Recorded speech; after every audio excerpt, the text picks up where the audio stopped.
नमस्कार, special report में आपका स्वागत है। मैं हूं राजेश कुमार। कानपुर कांड का मास्टरमाइंड की तलाश जारी है। लखनऊ से लेकर राजस्थान और मध्य प्रदेश की पुलिस का भी सहयोग लिया जा रहा है। यूपी पुलिस की कई टीमें जांच में लगी हैं और जांच में जो खुलासे सामने आ रहे हैं वो काफी चौंकाने वाले हैं। हैरत की बात तो यह है कि पूरे मामले में कई पुलिसकर्मियों की संदिग्ध भूमिका है। हालांकि 3 पुलिसकर्मियों को सस्पेंड कर दिया गया है। आईजी एसटीएफ अमिताभ ठाकुर ने तत्कालीन एसएसपी को लिखे पत्र के मामले में जांच के आदेश दिए हैं। हालांकि अब इस चिट्ठी से जुड़ी फाइल गायब हो गई है। तो कानपुर हत्याकांड का मास्टरमाइंड और तकरीबन 70 मामलों में आरोपी हिस्ट्री शीटर विकास दुबे तक अब पुलिस के हाथ अभी तक नहीं पहुंचे हैं। लेकिन एक के बाद एक कई खुलासे सामने आ रहे हैं, जिसके बाद पुलिस विभाग की लापरवाही और विकास दुबे की कानूनी कनेक्शन सामने आ रहे हैं।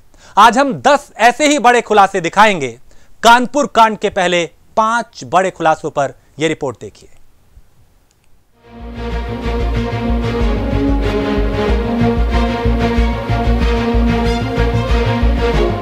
कानपुर कांड का मास्टरमाइंड अब भी पुलिस की गिरफ्त से बाहर है। मामले की जांच जारी है। शहर दर शहर और यूपी से बाहर भी पुलिस की कई टीमें छापेमारी कर विकास की खोज निकालने में लगी हैं। वहीं जांच के दौरान भी चौंकाने वाले खुलासे सामने आ रहे हैं। जांच में सामने आया कि विकास की पुलिसकर्मियों से मिलीभगत थी, जिस वजह से इलाके में विकास को अपना दबदबा बनाना आसान रहा। विकास ने अपने घर में एक बंकर भी बना रखा था। आइए अब आपको 10 बड़े खुलासों के बारे में बताते हैं, जिससे विकास की क्राइम कुंडली का काला चिट्ठा समझ पाएंगे। खुलासा नंबर 1, कानपुर कांड में विकास दुबे पर सबसे बड़ा खुलासा शहीद सीओ देवेंद्र मिश्रा की चिट्ठी से हुआ। मार्च महीने में उस वक्त के एसएसपी को लिखे पत्र में चौबेपुर थानेदार विनय तिवारी के खिलाफ सीओ देवेंद्र मिश्रा ने शिकायत की थी। इस चिट्ठी में इस बात का जिक्र किया गया था कि अगर थानेदार के खिलाफ एक्शन नहीं लिया गया तो बड़ी घटना हो सकती है। उप निरीक्षक श्री अजहर इशरत द्वारा इस अभियोग में अपनी वापसी में धारा 386 हटाकर पुरानी रंजिश होने के संबंध में अंकित लिखा गया है। पुलिस ने खुद ही धाराएं काट दी तथा इस कार्यवाही के संबंध में उच्च अधिकारियों को अवगत कराने के संबंध में भी लिखा गया है। जब मेरे द्वारा विवेचक से इस संबंध में पूछताछ की गई तो विवेचक ने बताया कि थानाध्यक्ष महोदय द्वारा कहे जाने पर धारा हटाने व उक्त तस्करा अंकित किया गया है।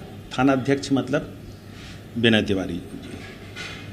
इस प्रकार ऐसे दबंग कुख्यात अपराधी के विरुद्ध थानाध्यक्ष द्वारा सहानुभूति बरतना व अब तक कार्यवाही न कराना श्री विनय कुमार तिवारी की सत्यनिष्ठा पूर्णतः संदिग्ध है। ये उनके सीओ लिख रहे हैं उच्च अधिकारियों को। अन्य माध्यम से भी जानकारी हुई है कि श्री विनय कुमार तिवारी का पूर्व से विकास दुबे के पास आना जाना व वार्ता करना बना हुआ था। यदि थानाध्यक्ष ने अपने कार्य प्रणाली में परिवर्तन न किया तो गंभीर घटना घटित हो सकती है, जो हो गई। खुलासा नंबर 2, सीओ देवेंद्र मिश्रा ने आला अधिकारियों को विकास दुबे के जुए के अड्डे के बारे में लिखा था। चिट्ठी में इस बात की शिकायत की गई थी कि विकास दुबे पुलिसकर्मियों के साथ मिलकर कई जुए के अड्डे भी चलाता है। चिट्ठी में विकास दुबे के खिलाफ कार्रवाई करने की भी मांग की थी।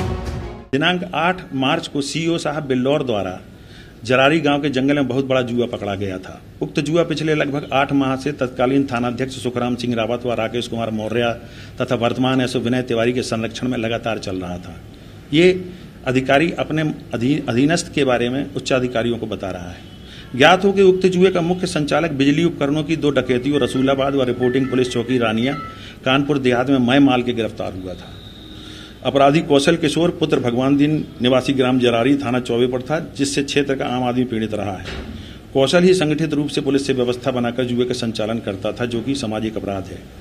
ऐसी स्थिति में उपरोक्त प्रकरण की गहराई से जांच कर संचालक तथा छूटे भागे हुए जुआरियों के खिलाफ गंभीर कार्रवाई किया जाना आवश्यक है। खासकर यदि संचालक कौशल से कड़ाई से पूछताछ की जाए तो उक्त अपराध से संबंधित महत्वपूर्ण जानकारियां उपलब्ध हो सकती हैं, क्योंकि जुआ पकड़ने से पहले उक्त कौशल यहां तक दावा करता था कि उसकी पहुंच एसएसपी तक है। हर स्तर पर व्यवस्था पहुंचाता हूं। खुलासा नंबर 3, कानपुर कांड में शहीद देवेंद्र मिश्रा के घर वालों ने दावा किया कि सीओ कुछ अधिकारियों से परेशान थे। घर वालों का कहना है सीओ देवेंद्र मिश्रा पूरे सिस्टम से काफी परेशान थे।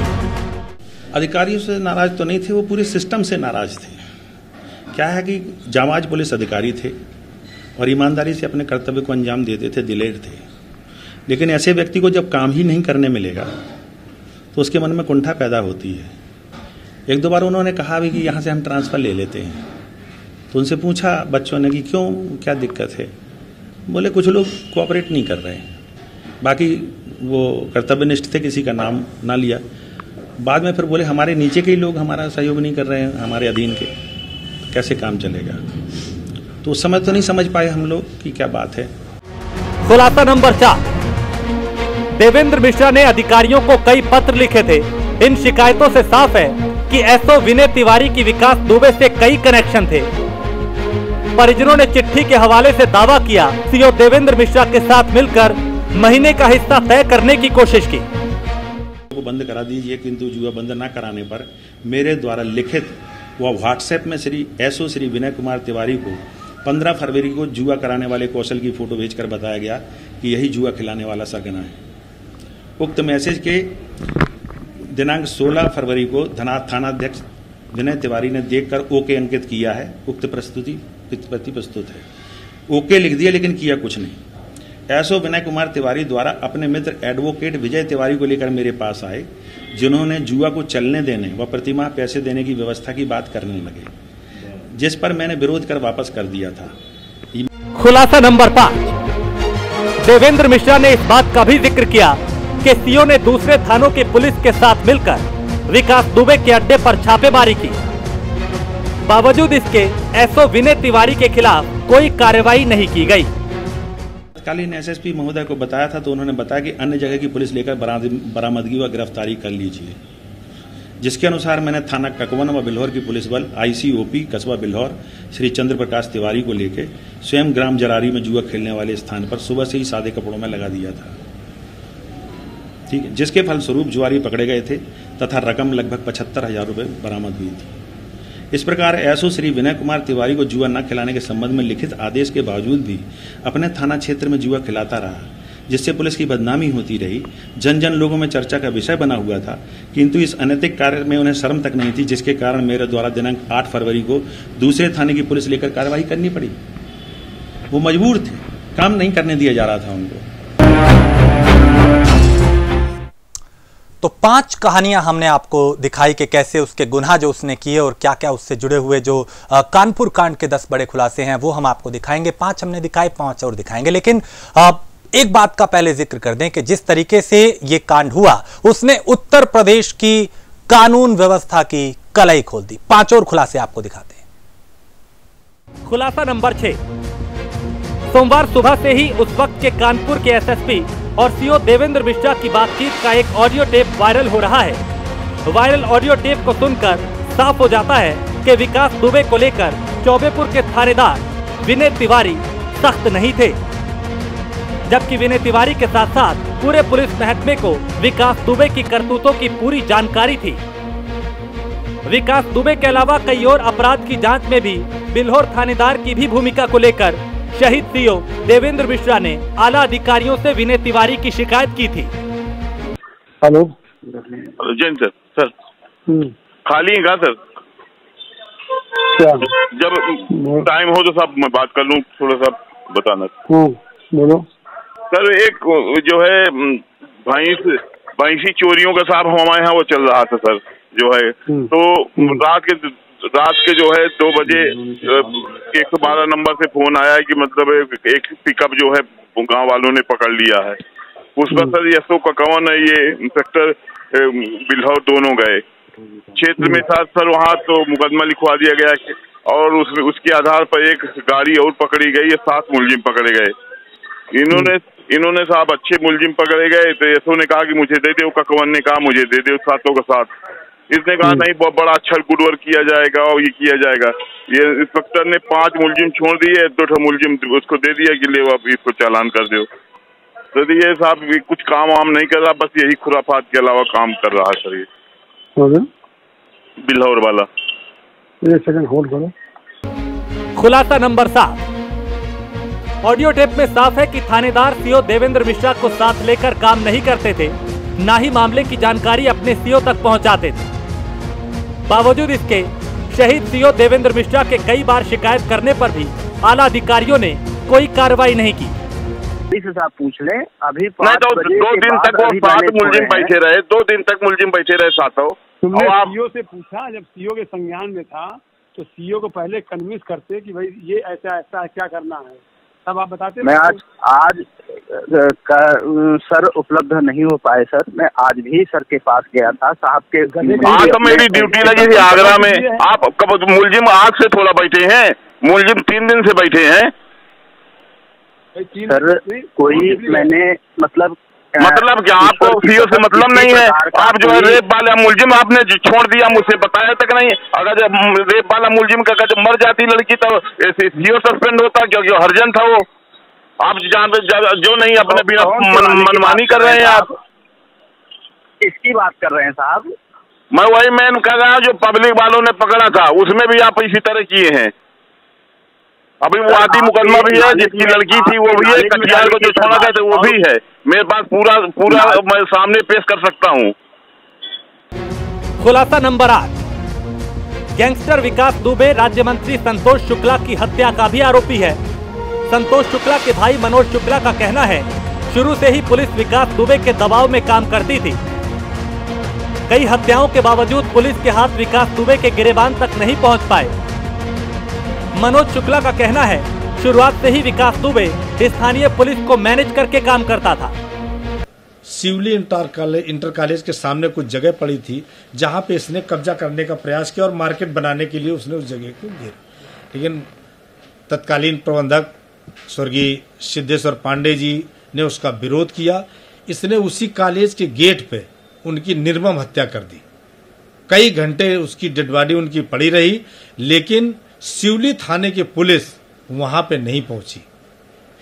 तो पुलिस तो लोकल थानों की हमेशा संदेह के घेरे में रही और इसके कहीं ना कहीं खर्चे पे, पैसे पे, दबाव पे कहीं ना कहीं इसके उस कारण पुलिस जो है इसके दबाव में रहती थी। ये सिवली, क्योंकि उस समय बिकरू गांव सिवली थाने के अंतर्गत आता था। इसके बाद उसने 2001 में भाई साहब की हत्या कर दी थाने के अंदर। खुलासा नंबर 9, विकास दुबे को राजनेता बनने का शौक था। एक पुराने वीडियो में विकास दुबे अपने राजनीति में दिलचस्पी के बारे में बता रहा है। इस वीडियो में विकास कह रहा है कि उसकी जंग केवल राजनीतिक वर्चस्व के लिए है। हालांकि विकास इस वीडियो में किसी अपराध में शामिल होने से इनकार कर रहा है। राजनीति में लाने का श्रेय मैंने पढ़ाई में ग्रेजुएशन किया है मैंने, और मैं अच्छा स्कॉलर रहा हूँ अपने टाइम का। राजनीति में लाने का श्रेय मुझे स्वर्गीय हरिकिशन श्रीवास्तव जी का है, जो मेरे राजनीतिक गुरु थे और उत्तर प्रदेश के कई बार मिनिस्टर रहे और उत्तर प्रदेश विधानसभा के अध्यक्ष भी रहे। वो उन्होंने मुझे राजनीति में लाने का प्रयास किया और उन्हीं के प्रयास से मैं राजनीति में आया। और जिस दिन से मैं राजनीति में आया तो लोगों को मेरे प्रभाव से और मेरी लोकप्रियता से जेलसी होने लगी। आज तक कोई भी ऐसा मामला नहीं है जिसको मैंने अपने हाथ से मैंने कोई अपराध किया हो या मैंने कोई अपराध को बढ़ावा दिया हो। अपराध से मेरा कोई दूर दूर से रिश्ता नहीं है। मेरी राजनीतिक वर्चस्व की जंग है जो मेरे जिंदगी तक और मेरे मरते दम तक जारी रहेगी। लेकिन इस राजनीतिक वर्चस्व की जंग में बम, गोली और हत्या ये सब चलता नहीं, ऐसा नहीं है। हमारे यहाँ हमारी राजनीतिक जंग में कभी भी ऐसा कुछ भी नहीं हुआ कि मैंने किसी को मरवाया हो या किसी को मारा हो या किसी को मारने। खुलासा नंबर 10, कानपुर के आईजी मोहित अग्रवाल के निर्देश पर 3 पुलिसकर्मियों को सस्पेंड किया गया। सभी पुलिसकर्मियों के विकास दुबे के साथ मिलीभगत का खुलासा हुआ था। इससे साफ है कि विकास को पुलिसकर्मियों का पूरा शह था। आज 3 पुलिसकर्मी निलंबित किए गए हैं। इन लोगों की भूमिका जो है संदेहास्पद पाई गई है। विकास दुबे अपराधी से इनके संबंध पाए गए हैं, इनकी वार्ता पाई गई है। इस आधार पर इन लोगों को निलंबित किया गया है। सर, शहीद के परिवार पूछ रहा है कि विकास में कब पकड़ा जाएगा? देखिए, मैं आश्वस्त करना चाहूँगा कि अति शीघ्र ये सभी अपराधी जो है पकड़े जाएंगे, कानून के शिकंजे में आएंगे। कोई भी अपराधी कानून से पूर्व में भी नहीं बचा है और ये भी नहीं बचेगा। आगे हम आपको विकास के गुनाह की दुनिया में दस्तक और उसकी काली कहानी बताएंगे। Bureau report, prime news.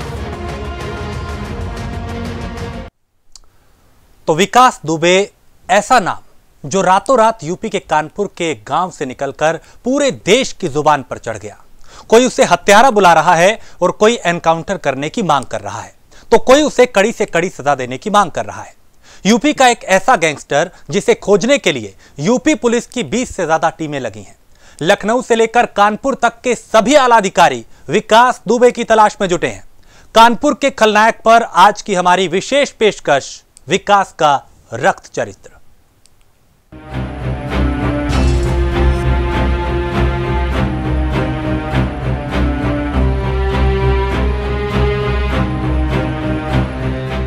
विकास दुबे कानपुर के चौबेपुर थाने का एक ऐसा अपराधी जिसके आतंक की कहानी पूरे देश में सनसनी की तरह फैल चुकी है।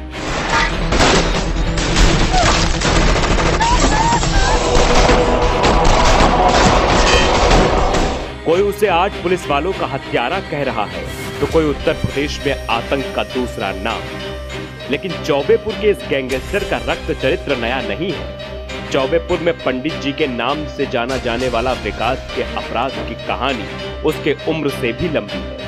विकास दुबे ने 17 साल की उम्र में अपने हाथों से पहला मर्डर किया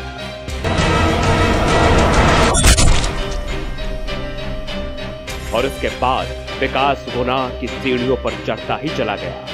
2001 में विकास के साथी अधिकारी और डॉक्टर इंजीनियर बनने के लिए कलम चला रहे थे। उस वक्त विकास ने पुलिस थाने में घुसकर एक दर्जा प्राप्त मंत्री पर गोलियां चलाई। इस घटना के बाद ना तो विकास के बंदूक की गोलियां रुकी और ना ही कोई सरकार विकास दुबे के हथियार को चलने से रोक पाई और नतीजा 19 साल के बाद उसी चौबेपुर के पंडित जी ने कानपुर पुलिस के 8 जाबाजों को मार डाला।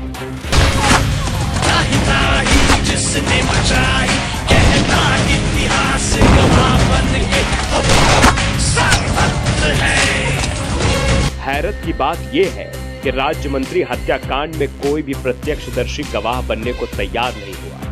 हो सकता है कि यूपी की एक बहुत बड़ी आबादी के लिए विकास के रक्त चरित्र की कहानी कानपुर के चौबेपुर से शुरू हुई हो, लेकिन इस कहानी की पटकथा बहुत पहले लिखी जा चुकी थी। जमीन कब्जा कर बेशुमार पैसे कमाने वाला विकास दुबे को कोई रोकने वाला नहीं था। विकास दुबे जानता था कि उसके जुर्म की कहानी बहुत बड़ी थी।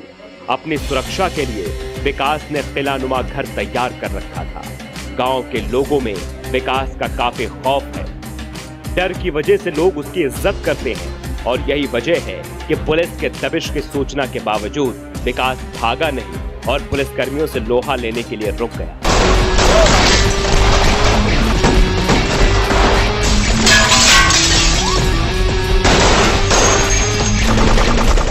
हिस्ट्री शीटर विकास दुबे के बिकरू गांव से लगभग 3 किलोमीटर दूर शिबली नाम का कस्बा है।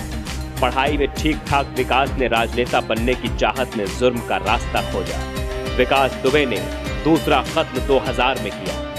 हालांकि एक और कत्ल के मामले में विकास पहले ही रिहा हो चुका था, जिसके बाद विकास की हिम्मत बढ़ गई। एक प्रोफेसर की हत्या करने की साजिश में पुलिस ने उसे गिरफ्तार किया था, लेकिन विकास जेल में रहते हुए बाहर एक और कत्ल करवाता। इसी दौरान विकास दुबे को जेल से जमानत मिल जाती है और विकास रिहा हो जाता है। इसके बाद विकास एक केबल ऑपरेटर को मार डालता है, लेकिन 12 अक्टूबर 2001 को विकास ने जो किया उससे विकास यूपी के बड़े गैंगस्टर में शामिल हो गया।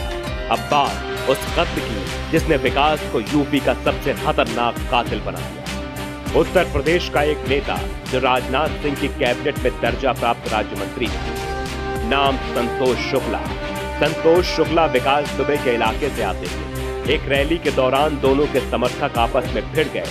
विकास दुबे संतोष शुक्ला के खिलाफ रिपोर्ट लिखवाने थाने पहुंचता है और इसी दौरान संतोष शुक्ला भी थाने पहुंच गए।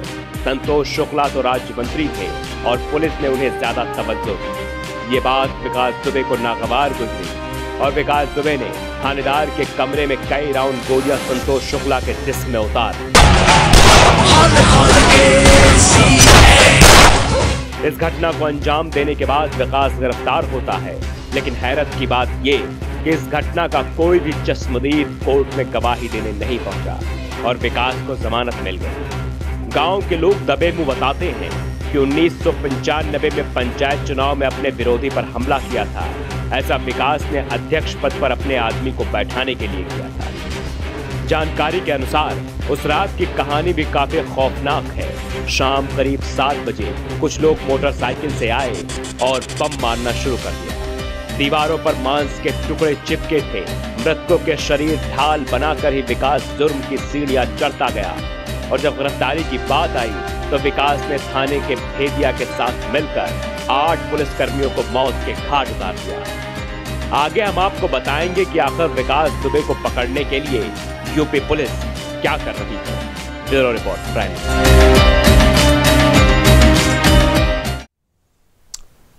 तो विकास दुबे को पकड़ने के लिए सीएम योगी के निर्देश पर कई टीमों को तैयार किया गया है। लॉ एंड ऑर्डर के तेज तर्रार एडीजी प्रशांत कुमार के साथ साथ कानपुर से लेकर लखनऊ तक के कई आला अधिकारी विकास दुबे को दबोचने में लगे हैं।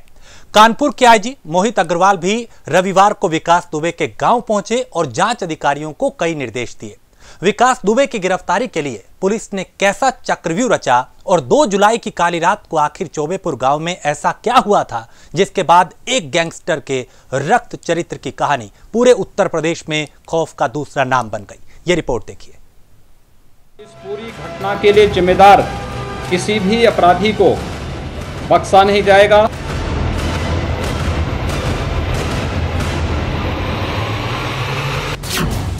विकास दुबे को गिरफ्तार करने की तैयारी तेज हो गई है। यूपी के सीएम योगी आदित्यनाथ के निर्देश पर कई टीमों का गठन किया गया है। जानकारी के मुताबिक तकरीबन 7 टीमें यूपी से लेकर भारत नेपाल सीमा पर विकास दुबे की तलाश में जुटी हुई हैं। पुलिस ने एनकाउंटर कर विकास के मामा और एक साथी को गिरफ्तार कर लिया है। पुलिस का कहना है कि सभी आरोपियों को जल्द गिरफ्तार कर लिया जाएगा। आईजी कानपुर ने इस बात को माना है कि पूरा चौबेपुर थाना शक के घेरे में है और विकास को खबर देने वाले आरोपियों पर जांच कर कार्रवाई की जाएगी। 9 mm की ग्लॉक पिस्टल भी बरामद हुई है। एक अपराधी आज पुलिस मुठभेड़ में घायल हुआ है और ये अपराधी इसी विकास दुबे के घर में ही रहता था पिछले 25 सालों से और इस पर 25,000 का रिवार्ड था। अब इसको इंट्रोगेट करके हम और जानकारी करेंगे कि किस प्रकार से ये घटना घटी थी और इस घटना में और कौन कौन से अपराधी थे। जो शेष अपराधी हैं इनके लिए हमारी टीमें लगी हुई है, दिन रात काम कर रही हैं।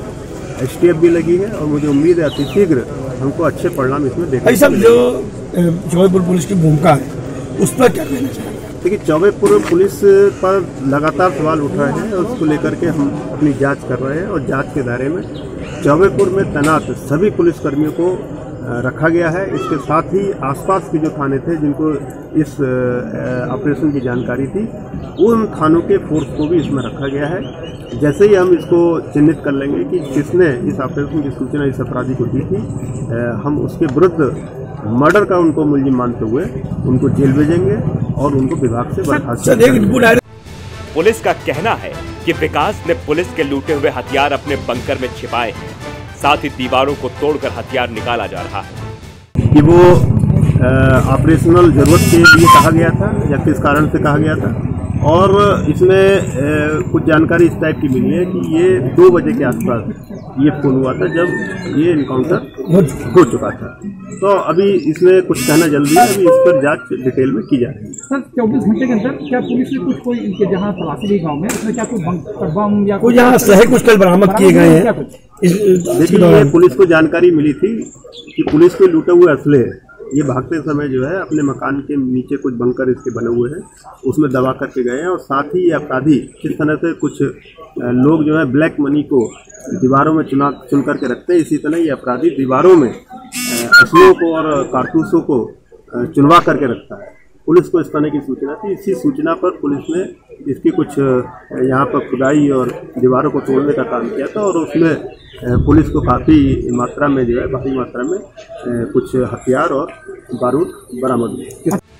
आईजी कानपुर का कहना है कि हथियार का मिलान किया जा रहा है, जिस आधार पर जांच आगे बढ़ाई जाएगी। वहीं पुलिस ने अलग अलग जगहों से कई बड़ी गाड़ियां भी बरामद की हैं। पुलिस अब सुरागों की सीढ़ी बनाकर मामले की जांच कर रही है। इसकी फर्द बन रही है और इसकी अभी डिटेल आपको बताई जाएगी। वो असलहे पुलिस के लूटे हुए थे या उनके निजी असलहे थे, लाइसेंसी है या अवैध असलहे? ये सारी चीजें जो है अभी थोड़ी देर में थाने पे इसकी सारी लिखा पढ़ी की जा रही है, उसके बाद आपको सर काकादेव में जो 3 लग्जरी गाड़ी मिली, क्या कोई कनेक्शन निकल के आ रहा है? और औरैया में एक लवाइस कार मिली जो अमित दुबे की, उसमें ब्लड भी मिला है, वो व्यक्ति भी वहाँ से गायब है और वो बताया कहीं ना कहीं इसका विकास दुबे रिलेटिव बताया जा रहा है, वो लखनऊ में प्रॉपर्टी डीलर का काम करता था। देखिए 3 गाड़ियाँ काकादेव में आज सुबह मिली है और एक गाड़ी आज औरैया में मिली है। तो इनकी आज सुबह की ये सब बरामदगियाँ हैं और इन पर अभी जांच चल रही है। अभी इनका इस घटना से क्या कनेक्शन है अभी कह पाना अभी जल्दी है। अब जैसे ही इसमें कोई कनेक्शन अगर मिलता है तो आप लोगों को बताएंगे। ठीक है। अब हम आपको बताते हैं कि आखिर 2 जुलाई की रात क्या हुआ था।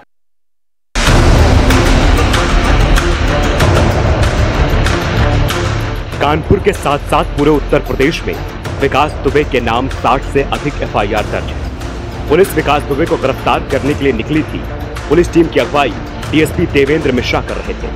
पुलिस की टीम में थाना प्रभारी सहित 2 और SI स्तर के अधिकारी थे। राहुल तिवारी नाम के एक व्यक्ति की शिकायत के आधार पर पुलिस देर रात विकास दुबे के घर पहुंची। विकास को गिरफ्तार करने निकली टीम में चौबेपुर और बिठूर पुलिस के अधिकारी और जवान शामिल थे। देर रात लगभग 12:30 बजे से 1 बजे के बीच पुलिस की टीम बिकरू गांव पहुंच गई। गांव में विकास दुबे ने अपने घर के सारे रास्ते बंद कर रखे थे। JCB लगाकर रास्ता ब्लॉक कर दिया था। रास्ता रोके जाने पर पुलिस को इस बात का आभास हो गया था कि विकास दुबे को पुलिस के दबिश की जानकारी हो गई है। बावजूद इसके DSP देवेंद्र मिश्रा की टीम पीछे नहीं हटी। फैसला लिया गया कि हर हाल में अपराध का दूसरा नाम बन चुके विकास दुबे को गिरफ्तार करना है। इस संकल्प के साथ और अपनी जान की परवाह किए बगैर पुलिस टीम ने अपनी गाड़ियों को JCB के पास छोड़कर पैदल ही घर की तरफ बढ़ने लगी। रात के करीब 1:15 पर पुलिस की टीम विकास के घर के पास पहुंच गई, लेकिन पुलिस को इस बात का अंदाजा नहीं था कि विकास दुबे के साथ कितने लोग घर में कहां छिपे हुए हैं। पुलिस के नजदीक पहुंचते ही बदमाशों ने छतों से फायरिंग करना शुरू कर दिया। विकास और उसके शागिर्दों की तैयारी से अनजान पुलिस टीम चारों तरफ से घिर चुकी थी। रात 1:30 बजे बदमाशों और पुलिस के बीच फायरिंग शुरू हो गई। लगभग 2:15 तक पुलिस और बदमाशों के बीच रुक कर फायरिंग होती रही। 45 मिनट तक पुलिस के जवानों ने विकास के गुंडे और उनके एक से एक ऑटोमेटिक हथियारों का मुकाबला किया। इस एनकाउंटर में पुलिस के कई जवान बुरी तरह घायल हो गए। सभी घायल साथियों को लेकर पुलिस फोर्स रेजेंसी हॉस्पिटल पहुंची, जहां CO समेत 8 जवानों को मृत घोषित कर दिया। एक बड़ी दुखद घटना हुई है जिसमें हमारे कई पुलिसकर्मी जो रहते हैं आज शहीद हुए हैं। और लेकिन हमारी आसपास के जनपदों के साथ साथ यहाँ के सभी थानाध्यक्ष और COs को बुला करके हम लोग लगातार इसकी जो है कम्बिंग प्रारंभ कर दिए हैं और जल्दी ही हम जो भी दोषी है उनके खिलाफ हम सख्त से सख्त कार्रवाई करेंगे। और अभी तक जो हमारी सूचना है जो रहते हैं उसमें जो रहते हैं 8 हमारे पुलिसकर्मी जो रहते हैं शहीद हुए हैं और 4 लोग जो है घायल हुए हैं जाते हैं और उनके इलाज की जो है व्यवस्था हम लोग जो है पूरी तरह सुनिश्चित करते हैं। किसी को अरेस्टिंग हुई अभी तक? अभी हमारी जैसा हमने आपको बताया हमारी पुलिस की टीमें जो है कॉम्बिंग कर रही है, चारों तरफ गांव का जो है घेरा बना करके जाते हैं और आसपास की जो है कन्नौज और कानपुर देहात जैसा आप जानते हैं पास में ये सब जिले हैं जाते हैं, वहां से भी पुलिस बल बुला लिया गया है और हम शीघ्र जो है कार्रवाई करके आपको अवगत कराएंगे। CM योगी के निर्देश पर पूरे यूपी में कार्रवाई शुरू हो गई है। CM योगी के निर्देश पर सभी जिलों की पुलिस हाई अलर्ट पर है।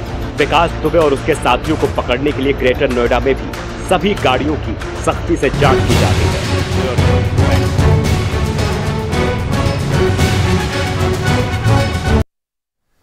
और इसी के साथ स्पेशल रिपोर्ट में इतना ही। देश और दुनिया की बाकी खबरों के लिए आप देखते रहिए प्राइम न्यूज।